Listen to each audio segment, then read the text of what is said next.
তুমি ভেতর থেকে ভেঙে পড়েছো সেটা কাউকে বুঝতে দিও না, কারণ লোক ভেঙে যাওয়া বাড়ির ইট পর্যন্ত তুলে নিয়ে যায়।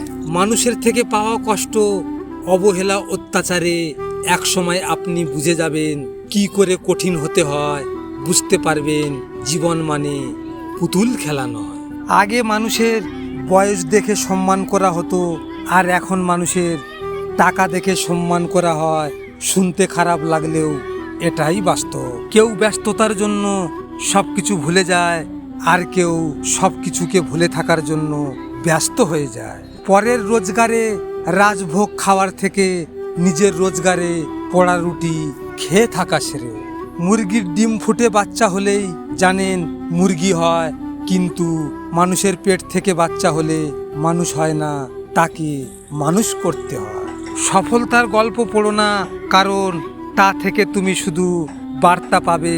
ব্যর্থতার গল্প পড়ো, তাহলে সফল হওয়ার কিছু ধারণা পাবে। তুমি যা চিন্তা করবে তাই হয়ে যাবে।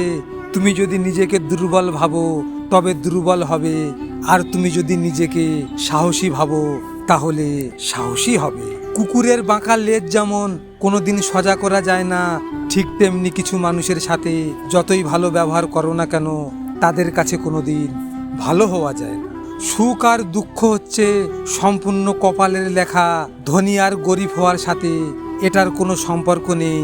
যার কপালে দুঃখ আছে সে রাজমহলেও কান্না করে, আর যার কপালে সুখ আছে সে তো মাটির ঘরেও সারা জীবন হাসি মুখে পার করে দেয়।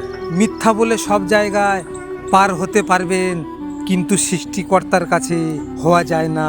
তাই এখন থেকেই সত্য কথা বলতে অভ্যাস করুন, না হলে কষ্টের পরিমাণটা অনেক বেশি হয়ে দাঁড়াবে। এত চিন্তা ভাবনা কিসের? এটা স্বার্থের পৃথিবী বন্ধু। যদি এই কথাগুলো আপনাদের মনে প্রাণে লেগে থাকে তাহলে কমেন্ট বক্সে অবশ্যই জানাবেন। আর এমনই ঘটনা যদি ঘটে থাকে তাহলে মন খারাপ করে বসে থেকো না।